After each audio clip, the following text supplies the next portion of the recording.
Жителите од охридските села Подмолје и Оровник со поддршка на местното население од Требениште и Мешеишта ќе организираат протести доколку не претрпи измени проектот за изграда на автопатот Охрид-Кичево, бидејќи истиот не предвидува директен излез од овие села на автопатската делница.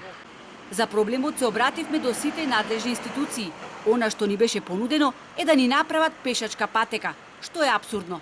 Во денешно време, зарем пеш со километри да одиме до Охрид, имаме добиток кој треба да се изнесе. Не е корзо па да ја шетаме стоката по патишта. Каде се чуло и видело такво нешто? Ке ни се смее светот, велат мештаните. За излез од Подмолје, за да можат да стигнат во градот, бара да се направи надвозник кој ќе ги поврзува селата со стариот пат Охрид-Кичево. Се чудиме ние од кај ќе летаме во нививе. Мора да има од двете страни пати, од источната и од западната. Во овие две села, овдека од, да речем, од Охрид до Мешеишта, мора да има пат за луѓето. Не може да ги работаат нивите. Било кој да дојде генерацијски не може да преминуваат преку два пата. Во тоа е суштината. Да не правиме муабет за стока. Мене не ми се допаѓа оваа работа. Да правиш пат, а да заборавиш да им обезбедиш излез на жителите од неколку села е непоимливо. Треба да се донесе храна за добитокот. Луѓето имаат механизација.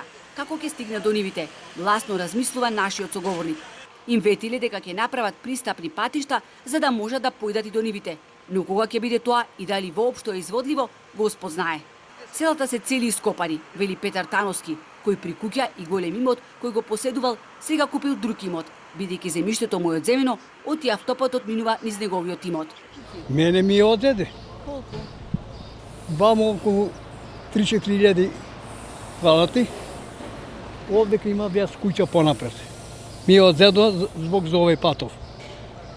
Имав за 5 куќи. И сега ја купив место таму од други, па да направам куќа. Алал ги отстапивме имотите за многу ниска цена, велат мештаните. Ама барем да можевме да го користиме автопатот за да одиме до Охрид. Во светот прават подводни автопати и тунели. Ние еден автопат го градиме 10 години. За на крајот да дознаеме дека кога го проектирале, заборавиле на околу 1500 жители од селата. Не баре сме диви луѓе на кои не им треба цивилизација.